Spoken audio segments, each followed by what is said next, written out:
မင်္ဂလာပါရှင်2025ခုနှစ်ဧပြီမေယူချန်နဲ့မြန်မာဘာသာပြန်အစီအစဉ်မှကျမလှလှဝင်းပါဒီကနေ့တင်ဆက်ပေးမယ့်သတင်းကားကြောင့်ဘင်္ဂလားဒေ့ရှ်တမတော်အနေနဲ့ရခိုင်ပြည်နယ်ထဲမှာမြစ်တိစစ်စိန်ရေးလှုပ်ရှားမှုမျိုးမဆိုထောက်ပံ့ကူညီဖို့အလင်းအမြန်မလိုလားဆိုတဲ့သတင်းကိုတင်ဆက်ပေးသွားမှာဖြစ်ပါတယ်ဘင်္ဂလားဒေ့ရှ်နိုင်ငံ၏တမတော်ကာကွယ်ရေးဦးစီးချုပ်ဗိုလ်ချုပ်ကြီးဝိကာဥဇမန်သည်လာမယ့်မြန်မာစစ်တပ်ရဲ့ထိုးစစ်များကိုကာကွယ်ရန်ရခိုင်တပ် AAR ထောက်ခံကူညီရန် USARPACE ဒုတိယဗိုလ်ချုပ်ကြီးချန်ဂတိကဝေပြုလုပ်ဖို့တွန့်ဆုတ်နေကြောင်းဆိုပါတယ်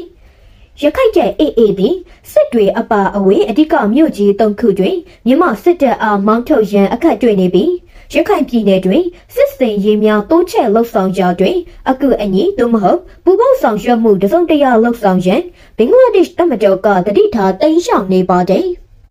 ပြီးခဲ့တဲ့မတ်လ24ရက်နေ့၌ဘင်္ဂလားဒေ့ရှ်တမတော်ကာကွယ်ရေးဦးစီးချုပ်ဗိုလ်ချုပ်ကြီးဝိကာဥဇမန်သည် US Army Pacific USARPAC မှဒုတိယဗိုလ်ချုပ်ကြီး Joel JB Vowell နှင့်တွေ့ဆုံစဉ်တွင်၎င်း၏တပ်ဖွဲ့ဝင်များအားဘင်္ဂလားဒေ့ရှ်မြန်မာနယ်စပ်တွင်ရခိုင်တပ် AA ကိုကူညီဖို့ထောက်ပံ့ရေးလမ်းကြောင်းများဖွင့်လှစ်ထားရန်ဆွေးနွေးခဲ့ကြပေမယ့်ဘင်္ဂလားဒေ့ရှ်ဘက်ကအစောတလီသဘောတူလက်ခံထားခြင်းမပြုပါလို့ဖော်ပြထားကြောင်းသိရပါတယ်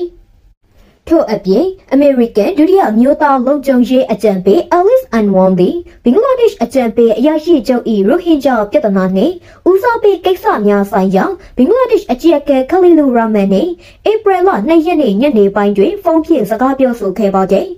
ဝွန်နဲ့ရာမန်တို့သည်အပြန်အလှန်နှစ်နိုင်ငံအကျိုးစီးပွားဆိုင်ရာကိစ္စရပ်များကိုကြကြပြန့်ပြန့်ဆွေးနွေးခဲ့ကြသည်ဟုဘင်္ဂလားဒေ့ရှ်အစိုးရတာဝန်ရှိသူများကပြောဆိုပါသည်၎င်းသည် Trump အုပ်ချုပ်ရေးနှင့်ဘင်္ဂလားဒေ့ရှ်ယာယီအာဏာပိုင်တို့အကြားယခုအချိန်အထိအမြင့်ဆုံးအဆင့်အဆက်အသွယ်ဖြစ်သည်ဟုမီဒီယာတွေမှာဖော်ပြထားပါသည်ဘင်္ဂလားဒေ့ရှ်နိုင်ငံ၏ကော့စ်ဘာဇာခရိုင်ရှိစခန်းများတွင်နေထိုင်တဲ့ရိုဟင်ဂျာဒုက္ခသည်များအတွက်ငွေကြေးအကူအညီ$83တန်ပေးအပ်ရန်အမေရိကန်အစိုးရ၏မကြောက်သေးမီကအတည်ပြုခဲ့သည့်နောက်ခံအခင်းအကျင်းတွင်ဝမ်နဲ့ရာမန်တယ်လီဖုန်းပြောဆိုမှုသည်အရေးပါသည်ဟုယူဆပါသည်အမေရိကန်သည်ကုလသမဂ္ဂရေးပေါ်စွမ်းနယ်ရိတ်ခါနှင့်အာဟာရဆိုင်ရာအထောက်အပံ့များအပြင်2019ခုနှစ်မှစတင်ကအမေရိကန်ဒေါ်လာ1.4 ဘီလီယံနီးပါးထောက်ပံ့အကူအညီပေးခဲ့ပါသည်ဝမ်နဲ့ရာမန်တို့သည်ကမ္ဘာလုံးဆိုင်ရာရေးပေါ်တဲ့ရိုဟင်ဂျာအကြအသေးကိုဖြည့်ရှင်းရေးအတွက်ဘင်္ဂလားဒေ့ရှ်မြန်မာနယ်စပ်တစ်လျှောက်တွင်ဘေးကင်းဆုံးဖန်တီးရေးကိုဆွေးနွေးခဲ့ကြပေမယ့်ချက်ချင်းမသိရသေးဖြစ်ပါသည်၎င်းသည်ရခိုင်တပ် AA အတွက်ထောက်ပံ့ရေးလမ်းကြောင်းများဖွင့်ပေးရန်အတွက်ဘင်္ဂလားဒေ့ရှ်စစ်တပ်ကိုတွန်းအားပေးရာတွင်အမေရိကန်၏စိတ်ဝင်စားမှုရှိမရှိအပေါ်မှာဆက်ဆက်နေသည်ဟုဆိုပေမယ့်ရခိုင်တပ် AA ၏စစ်ရေးလှုပ်ရှားမှုရခိုင်ပြည်နယ်ထဲမှာမပေါ်ခင်ကတည်းကနိုင်ငံတကာအခင်းအကျင်းမှာရိုဟင်ဂျာကြတဲ့ကိုအမေရိကန်ကရှေ့ဦးဆောင်နေကြောင်းသိတာထိရှားစွာတွေ့ရပါတယ်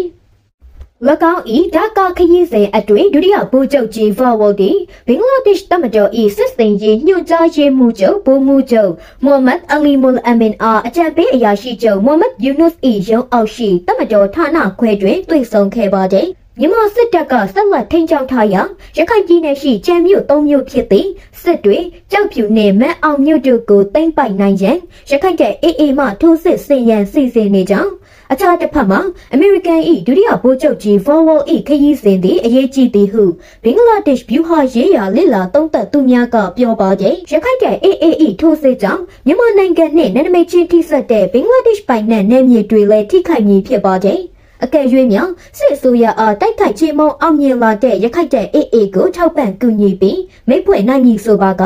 ရခိုင်ပြည်နယ်ရဲ့လုံခြုံရေးဆိုင်ရာတာဝန်ကိုလည်းဘင်္ဂလားဒေ့ရှ်တပ်မတော်ယူနစ်များက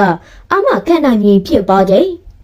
ဥပမာအားဖြင့်ပြောရမည်ဆိုရင်ရခိုင်တပ် AA နယ်မြေထိန်းချုပ်မှုရရှိတည်တဲ့ခိုင်မြဲပုံနဲ့မြန်မာနိုင်ငံမှာဒီမိုကရေစီထွန်းကားရေးအတွက်ကုလသမဂ္ဂရဲ့ဂျာဝင်ဖြည့်ရှင်းမှုလိုအပ်မည်ဖြစ်ပြီးထို့လိုအပ်ချက်ကိုဘင်္ဂလားဒေ့ရှ်နိုင်ငံကဦးစီးဦးဆောင်၍ကုလသို့တောင်းဆိုပေးရမည်ဖြစ်ပါသည်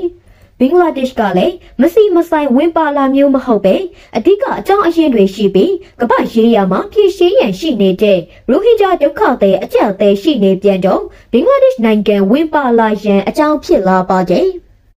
ဒုတိယဗိုလ်ချုပ်ကြီးဘိုဝေါ်၏ခရီးစဉ်သည်ဘင်္ဂလားဒေ့ရှ်တပ်ဖွဲ့များပေးနိုင်သည့်အကူအညီနှင့်ပူးပေါင်းဆောင်ရွက်မှုအမျိုးအစားကိုခြုံငုံသုံးသပ်ရန်ရည်ရွယ်တော်လဲဗိုလ်ချုပ်ကြီးဇမန်သည်ရင်းကတိကဝိပြုခြင်းနှင့်ပတ်သက်၍တတိကြီးစွာထားပြီးရှောင်းသိမ်းနေကြောင်းသတင်းရင်းမြစ်များကဆိုပါကြ။